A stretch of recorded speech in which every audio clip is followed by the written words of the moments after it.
Hey everybody, it's Safi and Marco Dish Out on Movies, the only movie review show on YouTube to review movies in terms of food. It's just Marco here today, and I am here to actually review The Old Man. I know that I'm a couple of days late, and it's just because I've been reviewing other things. The past couple of days, I've been going through kind of like a transition period with my films and everything too, and so I finally got down to watching this episode.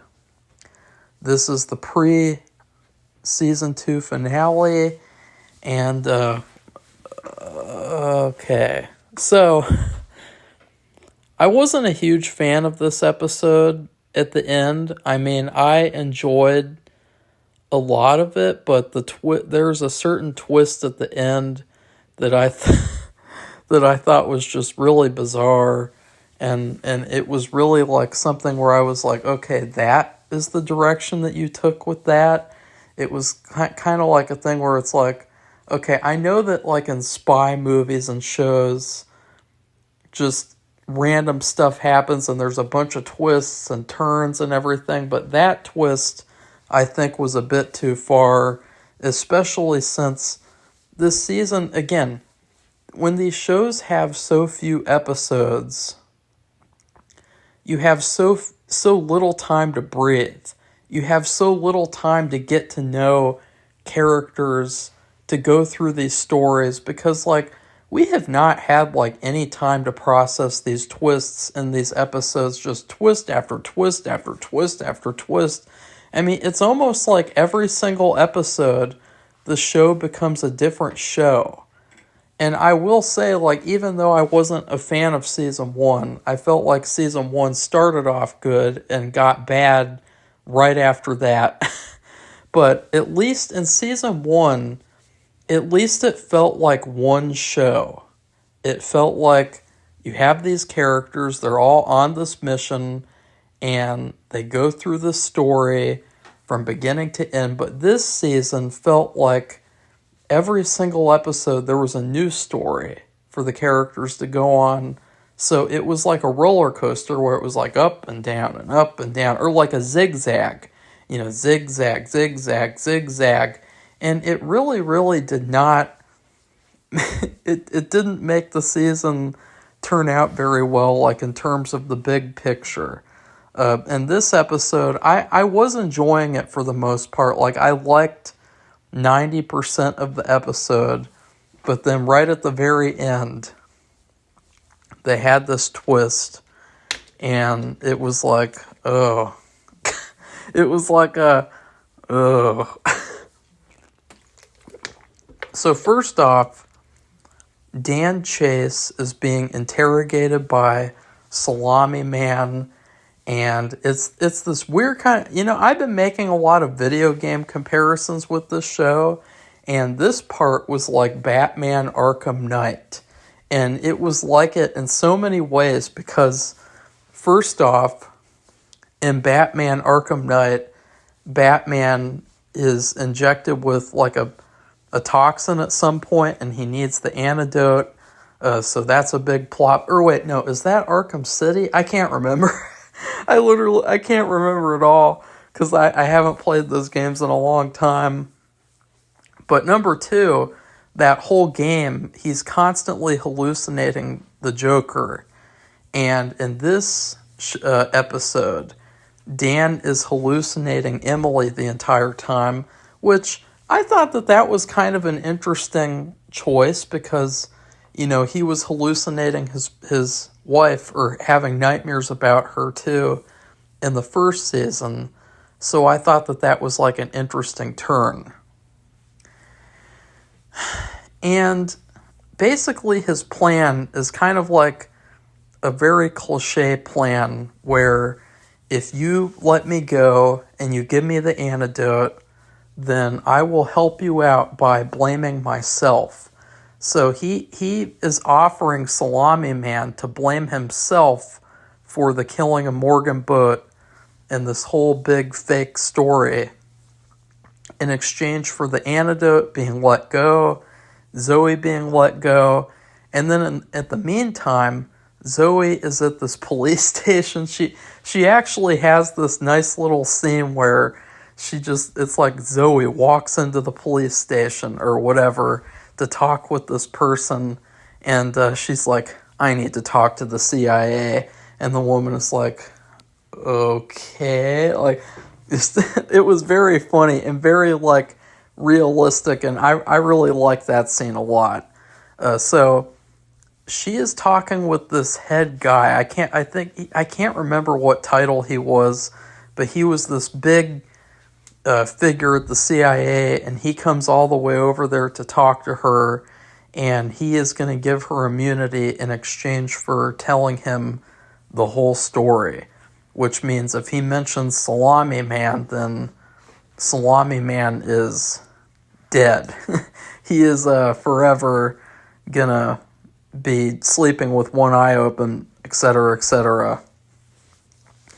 What ends up happening, though, is this kind of weird thing, too, where, like, all of a sudden Dan, the reason why he wants to be set free is so that because he wants to be with Zoe.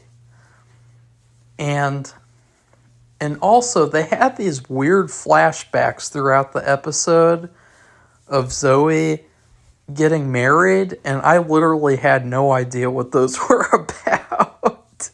I guess to establish that she married into a family that taught her how to shoot. Like, is that like the big reason why just so many just these random little things that happen in these episodes where it's like, it feels just so random and out of nowhere because there's hardly any time to get to know these characters. There's hardly any time for these stories to really breathe and expand because, it's just so few episodes. So you have these random little flashbacks of Zoe on her wedding day. Like, really weird. What ends up happening, though, is that it's really funny that, like, all of a sudden Dan wants to be with Zoe. Like, it's like he's in love with her or something. Like, I don't know, like, or it's just because he was a coward. That's what Emily's hallucination was saying. But then the deal does not go through because there's this other guy, and I don't even know what to call him. I just call him Tall Russian Guy. And Tall Russian Guy comes in, and then he is tasked with eliminating Dan. And he says, you killed my father, so now I'm going to kill you.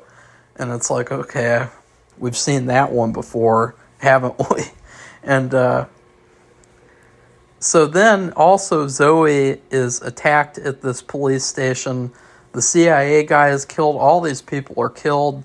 And to be fair, again, I actually really enjoyed this episode until the last minute.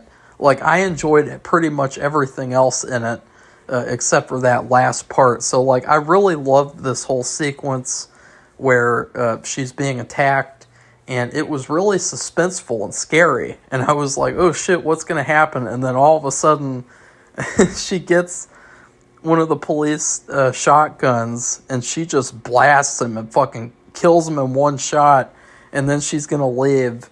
And again, that also felt like a video game moment.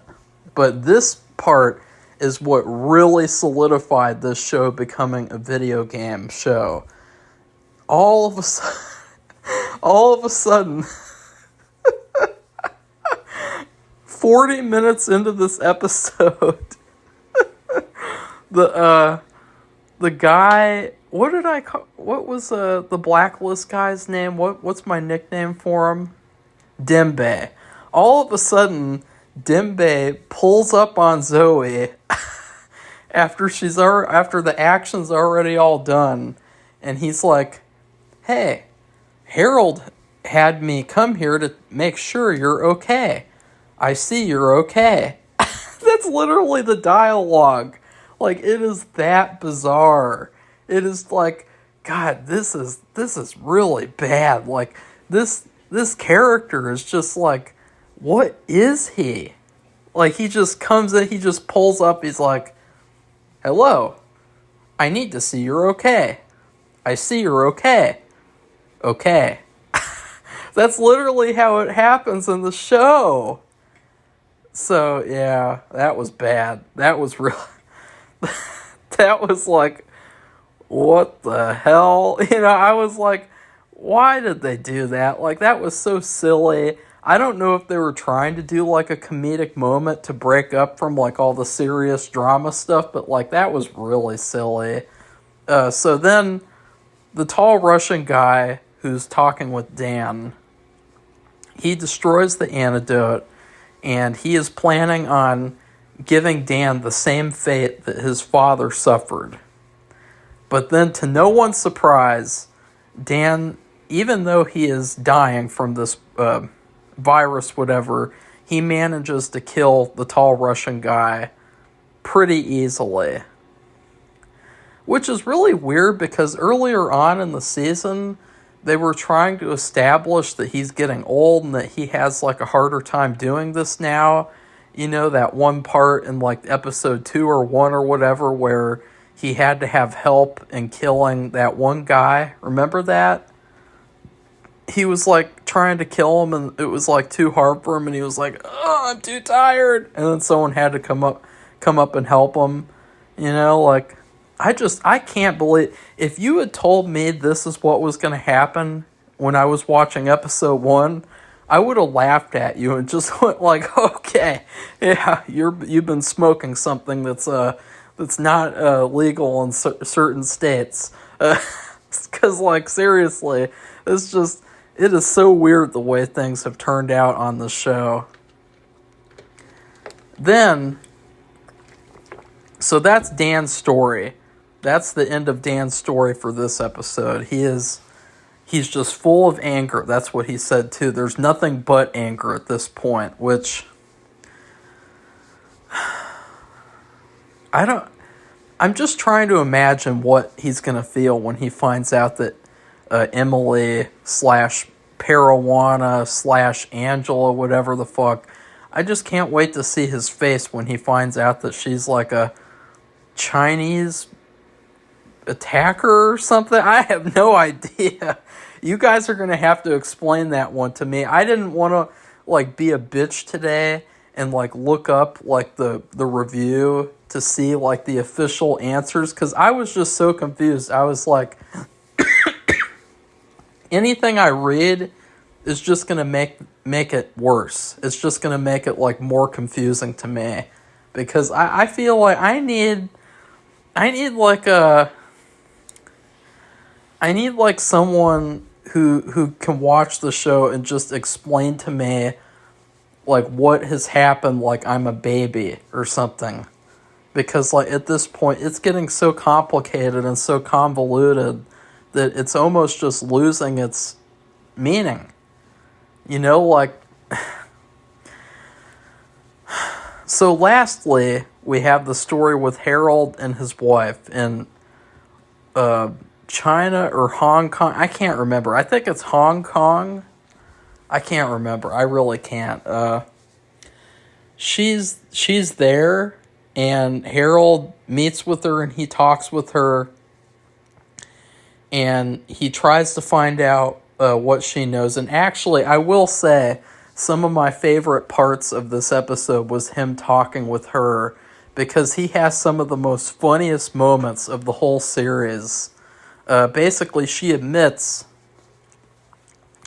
that she wanted Dan to get Parawana out of the Middle East and the wife so that she could train her as a spy or something for China.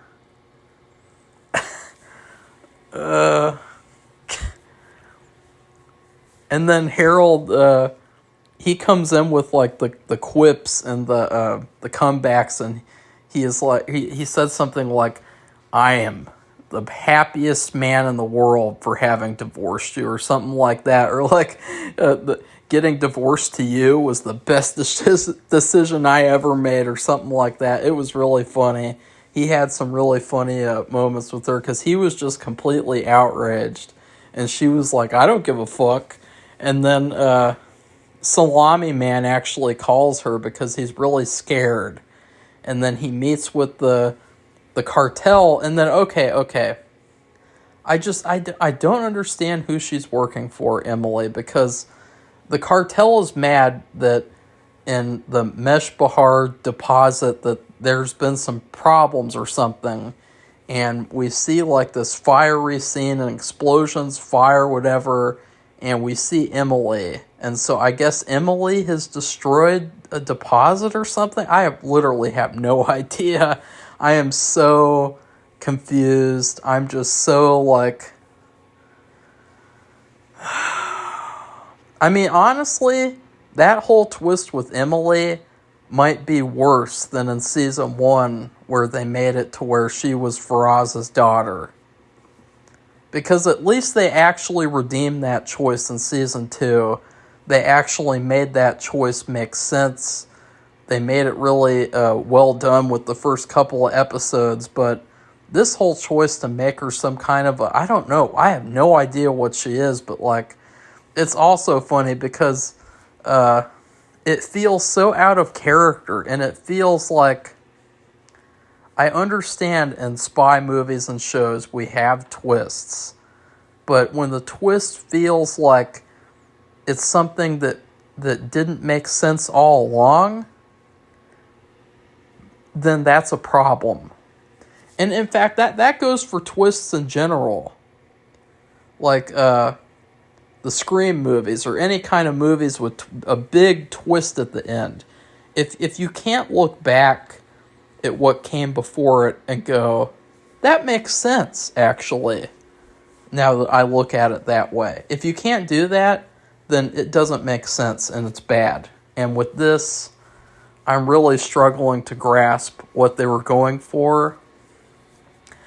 However, I'm still looking forward to the finale because I still enjoyed the rest of the season, even though it had its ups and downs.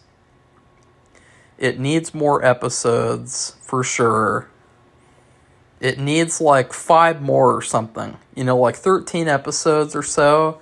And this show would probably be a lot better because it feels so tight. And it feels like just there's no room to process anything that's going on anymore. To the point of where things just happen at random. Things just happen like it's a video game and you have like an NPC character pull up to you and say, hey, Harold told me to see you're okay. I see you're okay. Like, that was really weird. I mean, that moment didn't even feel real. I bet that the actor who played Dembe, I bet that he was like, when he read the script, he was like, okay, that's all I get to do in this episode? Well, at least I get the paycheck. You know, like, that's what I would have said. Like, what the hell? I would have said, like, okay, I know that Safi and Marco dish out on movies. It's going to fuck this shit up. So I would give this episode, honestly, I'm going to give this episode a C-. Like, this was just another WTF episode. And, yeah. So please like this video and comment. Tell me what you thought of the episode. Did you have a problem with some of these weird twists that they did? Did you have a problem understanding some of what was going on? And then please subscribe to our channel if you'd like to see more honest old man reviews. Goodbye, everybody. See you soon.